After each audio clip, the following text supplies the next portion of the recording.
Good evening and welcome to the BBC's News at 6. We're in Downing Street. Earlier today, standing by the front door of number 10, Prime Minister David Cameron and his deputy Nick Clegg shook hands. An address that has symbolised the dominance of one party over another today stands for a partnership between two former rivals.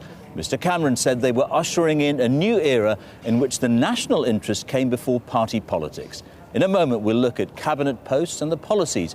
But first, our political editor, Nick Robinson, reports on day one of Britain's new coalition government. Please do not adjust your set. Normal service may not be resumed for some time.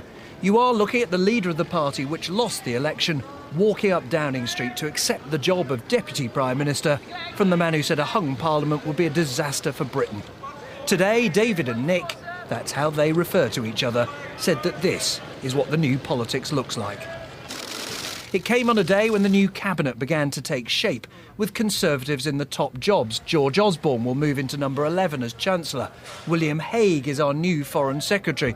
And what would have been a surprise on any other day, Theresa May is to be Home Secretary. But she simply can't compete with the sight of Liberals walking into government for the first time in 7 decades and shaking the hands of Conservatives as they do so. This is what Britain's new coalition cabinet will look like. The Prime Minister David Cameron, alongside his deputy Nick Clegg and 4 other Liberal Democrats. Chris Huhne is the new Secretary of State for Energy and Climate Change. Danny Alexander, the new Scottish Secretary. But critically, the party gets 2 economic jobs. David Laws is the new Chief Secretary, George Osborne's deputy at the Treasury and the man who will have to negotiate those spending cuts. And Vince Cable becomes the new Business Secretary, although he's not sounding that comfortable. Are you looking forward to working with George Osborne? Well, You've had your differences in the past. We have had our differences, but I think we both realise that there's a massive task facing the country and we've got to work together on it. In stark contrast, the new pair who will share power at Downing Street could scarcely have looked more at ease in each other's company as they strolled through the garden of number 10 together for their first joint news conference. Today, we are not just announcing a new government and new ministers, we are announcing a new politics. A new politics where the national interest is more important than the party interest, where cooperation wins out over confrontation. I'm delighted to be standing here with the new Deputy Prime Minister, the two of us together leading this historic Liberal Democrat Conservative administration.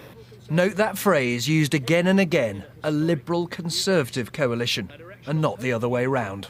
This is a new government, and it's a new kind of government. A radical, reforming government where it needs to be, and a source of reassurance and stability at a time of great uncertainty in our country too. This is a government that will last. The new Prime Minister and his deputy used first-name terms. David and Nick completed each other's sentences. They laughed at each other's jokes.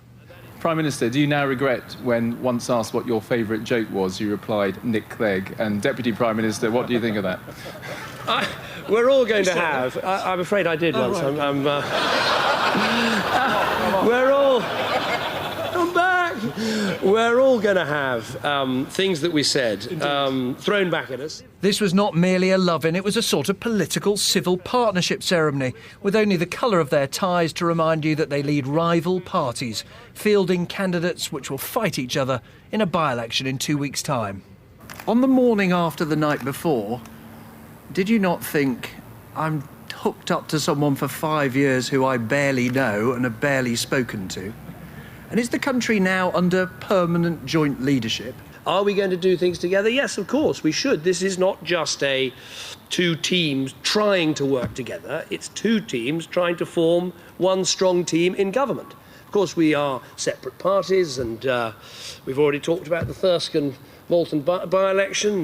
Perhaps we'll share a car to save the petrol. Get out on opposite sides. But of course we should do things together because this is a joint endeavour. The business of government set out today in a 7-page document spelling out where they agree is unlikely to be this much fun.